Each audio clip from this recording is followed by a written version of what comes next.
Hi guys, happy Tuesday. Sorry there was no video yesterday. I wasn't feeling too hot, so I didn't record one, but I'm feeling much better today.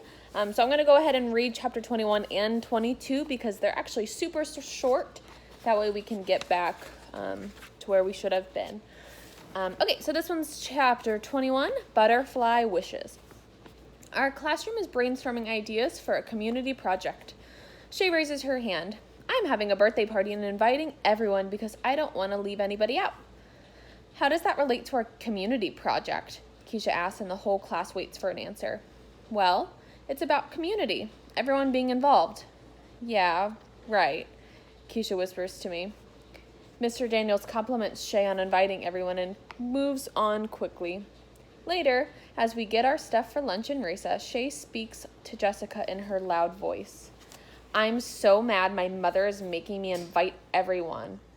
Then she looks directly at Keisha and me and says, I hope some people know better than to actually show up. My mom insists I go to Shay's party, even after I tell her that Shay is mean. And my mom asks, well, there'll be other kids there, right? You might actually have fun. Albert grabbed his invitation from the mailbox before his mother saw it. Keisha's family is visiting her grandmother, so I'm alone. At lunch, I ask Albert and Keisha about some diseases I can use as an excuse to not go. How about the bubonic plague, otherwise known as the Black Plague? Albert asks.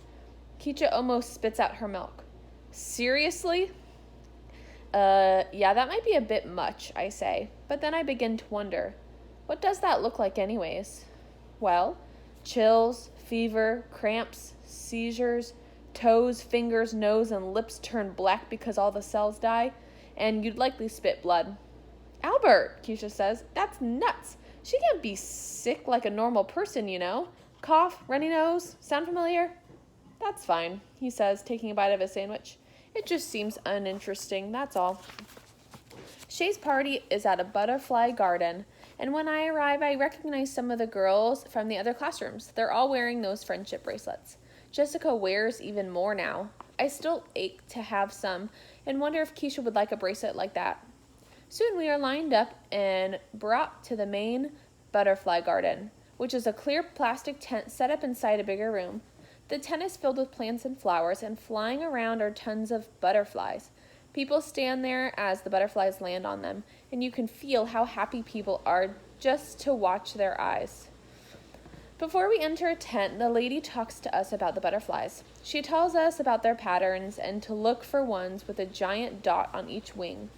These are adaptations to scare other animals into thinking they are eyes, so other animals will think they are bigger and more dangerous and leave them alone. I wish I could do that with Shay, and Albert could do that with the boys. She reminds us not to grab any butterflies because they can be injured very easily. We are supposed to stand and let them come to us. The lady points to me and says, they'll love your orange shirt. She's right. The butterflies do come to me. The colors and the patterns make me wonder why I haven't been drawing butterflies. They don't fly like birds. Instead, they kind of fly all over the place. It makes me wonder if I'm part butterfly. I put my arms out like a tree, and one and then two land on my arm. I love them. I never knew before how much I love butterflies. I think about the story Albert told in social studies when we were studying Native Americans.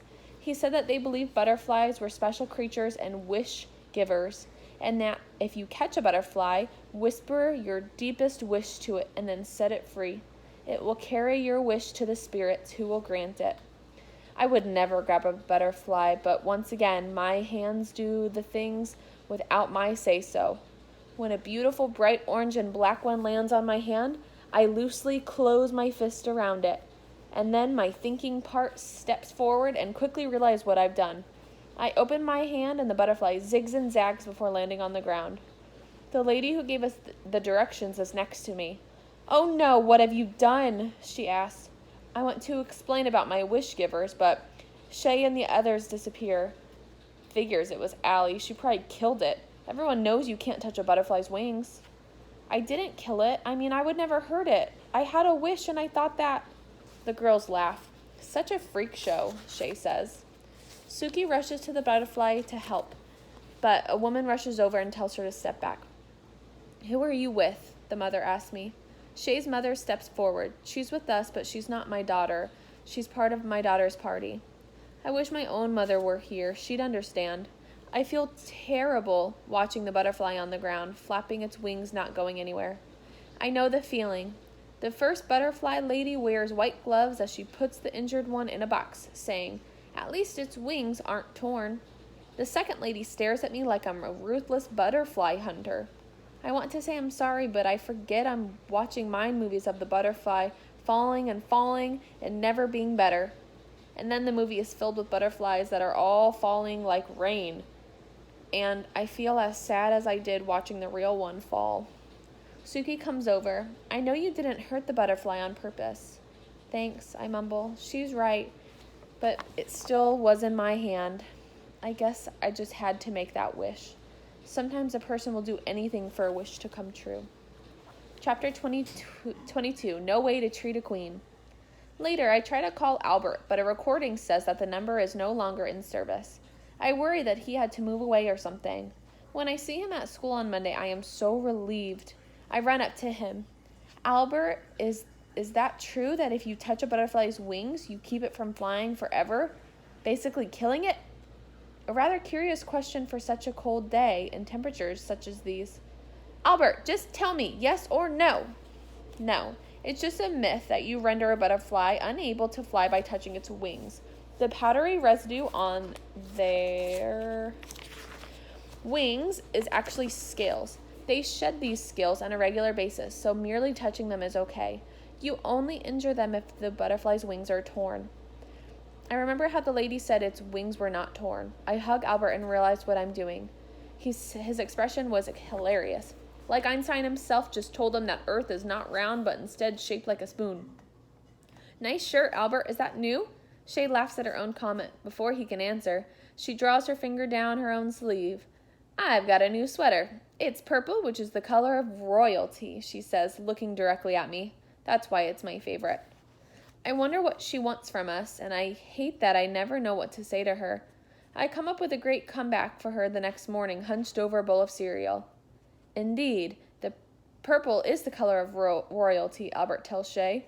Yes, it is. Her voice makes me wish she'd go eat paste.